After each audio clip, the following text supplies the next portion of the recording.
Dear friends, શું તમે જાણો છો કે પાછલા વર્ષ એટલે 2023માં ભારતમાંથી 13 લાખથી પણ વધારે સ્ટુડન્ટ વિદેશ અભ્યાસ માટે ગયા હતા. છતાં એક સર્વેમાં જાણવા મળ્યું છે કે વિદેશ અભ્યાસ કરવા જતા વિદ્યાર્થીઓ દર વર્ષે 32 લાખથી પણ વધારે ખર્ચો કરતા હોય છે. છતાં એ જ સર્વેમાં જાણવા મળ્યું છે કે આવનારા 2 વર્ષોમાં આ વિદ્યાર્થીઓની સંખ્યામાં 7% પણ વધારે વધારો થઈ શકે છે.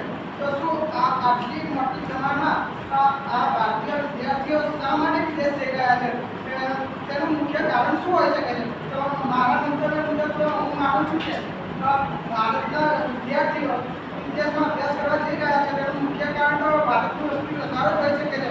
કારણ કે ભારતની વસ્તી વધારો એટલો બધો છે કે જે ભારતના વિદ્યાર્થીઓ કોલેજમાં કે સારી યુનિવર્સિટીમાં પ્રવેશ મેળવવા માંગતા હોય તો તેમને પ્રવેશ સારી યુનિવર્સિટી અને સારી કોલેજમાં પ્રવેશ મેળવવા માટે